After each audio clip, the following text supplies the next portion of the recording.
APAAR ID కోసం ఆధార్ కార్డులో మార్పులు చేర్పులకి ప్రజలు నానా పాట్లు పడుతున్నారు. సెంటర్లు తక్కువగా ఉండి తప్పప్పులు సరిదిద్దుకోవాల్సిన వారు వేల సంఖ్యలో ఉండడంతో నానా అవస్థలు పడుతున్నారు. విద్యార్థుల వివరాలు క్షుణ్ణంగా ఉండాలని ప్రభుత్వం విద్యాసంస్థలను ఆదేశించడంతో ఆధార్ సెంటర్ల వద్ద తిరుపతి దర్శనం మాదిరిగా పెద్ద పెద్ద లైన్లు కనబడుతున్నాయి.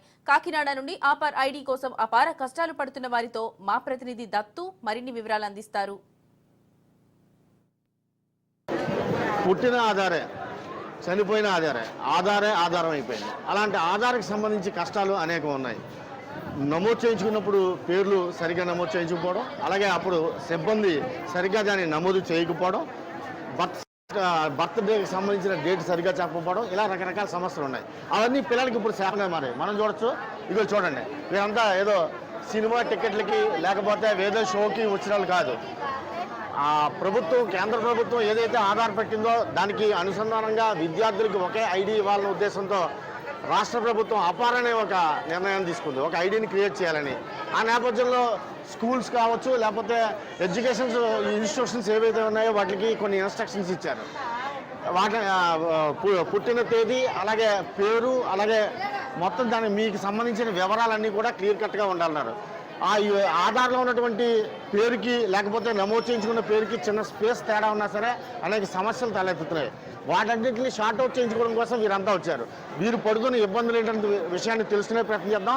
కొంతమంది పేరెంట్స్ ఉన్నారు, అలాగే స్కూల్ కరెస్పాండెంట్స్ కూడా మన దగ్గర అందుబాటులో ఉన్నారు.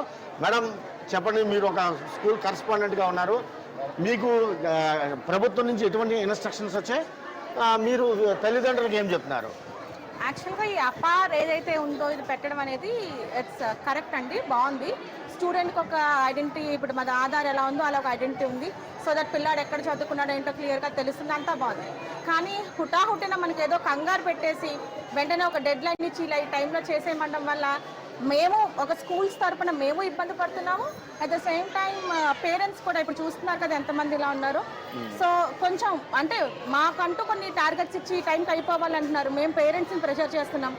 వాళ్ళు వచ్చి ఇలాగ వాళ్ళ పిల్లల్ని మాన్పించుకొని మరి వచ్చి ఇక్కడ చేయించుకోవడం కొంచెం ఇబ్బందిగా ఉంది. సింగిల్ చిన్న లైన్ కరెక్షన్ ఉన్నా కూడా అంటే అఫ్ కోర్స్ వాళ్ళకున్న దాంట్లో చేస్తున్నారు, బట్ కొంచెం టైం పెంచి ప్రశాంతంగా ఇంకా ఎక్కువ సెంటర్స్ పెడితే బాగుంటుందేమో అనిపిస్తుందండి. అంటే ఒకే దగ్గర ఇప్పుడు ఇంతమంది ఉన్నారు కదా, ఇంకా సెంటర్స్ పెంచి ఉంటే అందరికీ వెసులుబాటులో ఉంది. అంటే మీరు స్కూల్ ప్రిన్సిపల్గా ఉన్నారు, ఎక్కువగా మీ దగ్గర ఉన్న విద్యార్థుల్లో ఎటువంటి సమస్యలు మీరు గుర్తించారు?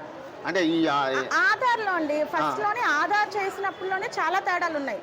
ఇప్పుడు ఆధార్ చేసినప్పుడే అన్ని మార్పులు జరుగుతున్నాయి కదా, అదే ఫస్ట్ ఆధార్లోనే అన్ని మార్పులు ఎందుకు వచ్చాయి, ఎందుకు చేయాల్సి వచ్చింది? మాకు స్కూల్లో దానికి, వాళ్ళ ఆధార్లో దానికి, మళ్ళీ ఎంటర్ చేసిన దానికి అంటూ రకరకాల కారణాలు చెప్తూ మళ్ళీ దాంట్లో చేంజెస్ అని ఇప్పటికొచ్చి ఒక పేరెంట్కి మేము 5-6 సార్లు పంపించిన దాఖలాలు కూడా ఉన్నాయన్నమాట. ప్రస్తుతం అయితే కనుక దీనికి సాల్వేషన్ ఉండాలంటే ఈ ప్రాబ్లమ్ సాల్వ్ అవ్వాలి, సెంటర్లు పెంచి ఇంకా ఎక్కువ చేసి టైం పొడిగిస్తే బాగుంటుంది అనుకుంటున్నాను. మీ దగ్గర మీ స్కూల్లో ఎంతమంది విద్యార్థులు ఉన్నారు సుమారుగా? మా దగ్గర 300 మంది దాకా ఉంటారు. కాకినాడలో 300 మంది స్కూల్ మీ దగ్గరే ఉన్నారు. 300 మందికి దాదాపు ఇలాంటి సమస్య ఉందా, లేదా కొద్ది మంది మాత్రమే? అంటే మేము అన్ని చేయించుకోగా మాకు కొద్ది మంది మాత్రమే మిగిలారండి. బట్ చాలా స్కూల్స్ లో చాలా మంది, ఇంకా కొన్ని పెద్ద స్కూల్స్ ఎక్కువ మంది పిల్లలు ఉంటాయి కనుక వాళ్ళు ఎక్కువ సఫరింగ్. ఇప్పుడు మా పిల్లలే ఉన్నారు, వాళ్ళకి ఆధార్ చేంజ్ ఉండేసరికి మేము వచ్చాం. ఇలాగ కాలేజ్ అవనివ్వండి, స్కూల్ అవనివ్వండి, మనకు అది ఇబ్బందిగా ఉందన్నమాట. ఓకే, మనం చూడొచ్చు స్కూల్ ప్రిన్సిపల్ ఏ విధంగా చెప్పారో. ఇక మనం చూశారు కదా, వీరంతా కూడా ఇదే సమస్య. తల్లులు తండ్రులు అంతా కూడా పెద్ద ఎత్తున ఇక్కడికే వచ్చున్నారు. వీరంతా వచ్చి అంటే రాష్ట్ర ప్రభుత్వం ఇచ్చినటువంటి అపార్ ఐడికి సంబంధించి క్లియర్ కట్గా పేరు కావచ్చు, డేట్ ఆఫ్ బర్త్ కావచ్చు, దానికి సంబంధించిన వివరాలు ఏదైతే ఉన్నాయో అన్నీ క్లియర్ కట్గా ఉండాలి. ఉంటేనే మనం ఐడి క్రియేట్ అవుతుందనే ఉద్దేశంతో స్కూల్స్కి ఇన్స్ట్రక్షన్ ఇవ్వడం జరిగింది. ఆ నేపథ్యంలో తల్లిదండ్రులకి స్కూల్ కరెస్పాండెంట్స్ కావచ్చు, లేకపోతే యాజమాన్యం కూడా సమాచారం ఇచ్చారు.